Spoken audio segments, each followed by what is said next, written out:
Hello everyone, this is Builder for BasicLoL.com, and in this video, I'm gonna give a overview of jungling.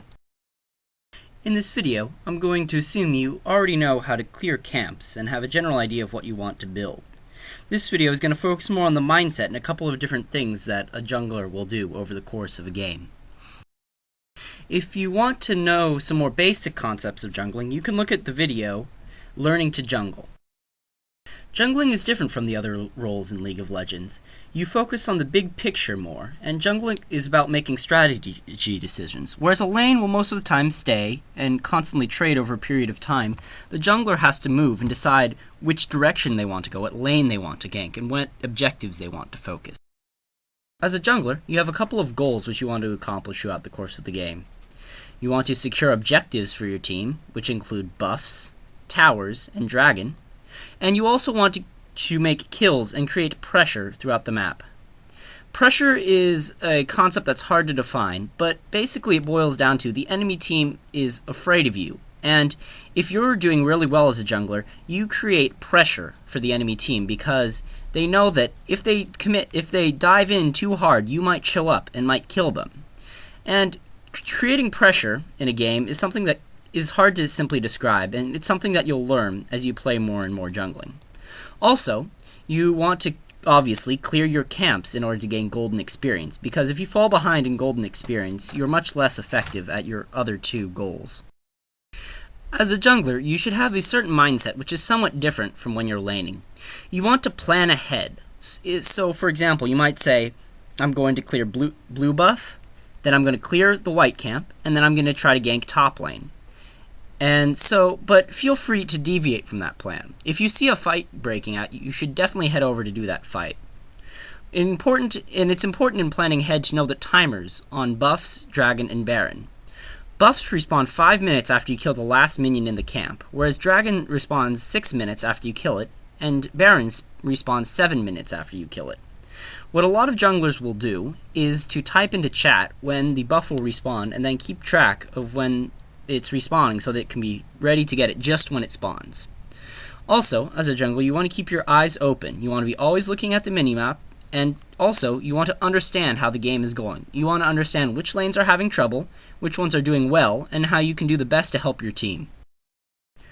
A lot of times early in the game, your goal is to reach a certain level in the jungle and then go and gank a lane. You can try to reach a specific level such as level 2, 3, or 6. One buff gets you level 2, and after clearing another camp and another buff, you hit level 3. And you can reach level 6 around the time you kill your respawn buff. In other words, when you clear your first buff, you clear all the other buffs and wait for it to respawn, you should be about level 6. Once you have reached that level, you can go in and gank a lane and try to create pressure for your team.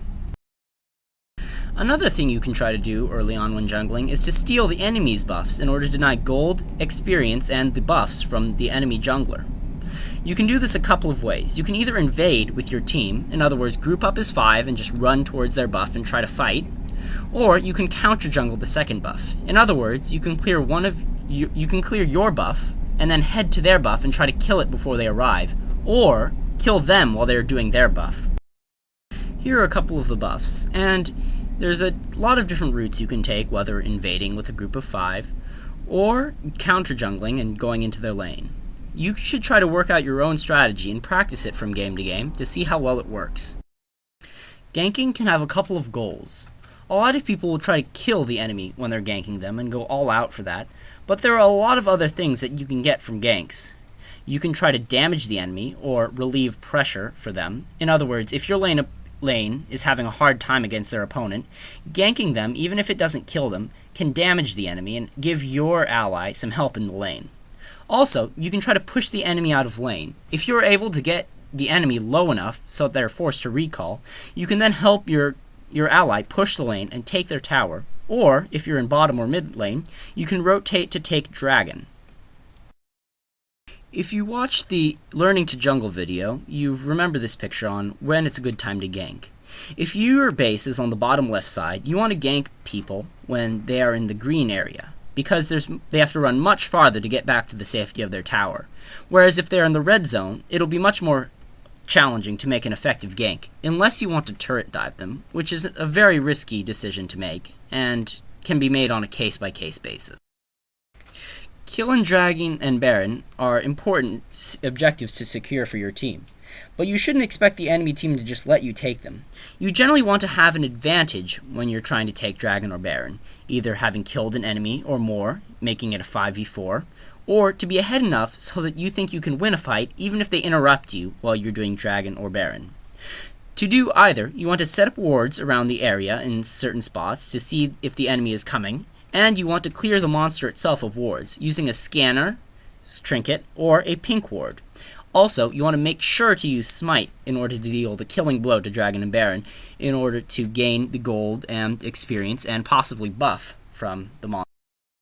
Here I have outlined a couple of places where you will want to ward if you are going to do Baron. If you're on the bottom left side or blue side, you're going to want to ward on the blue areas and also the green spot. And if you're on the purple side or top right side, you're going to ward on the purple areas. If you start Baron and you see the enemy team coming for you, you have a couple of choices. You can either have your team run away, you can continue Baron and try to finish it off, or you can stop doing Baron and try to engage the enemy team.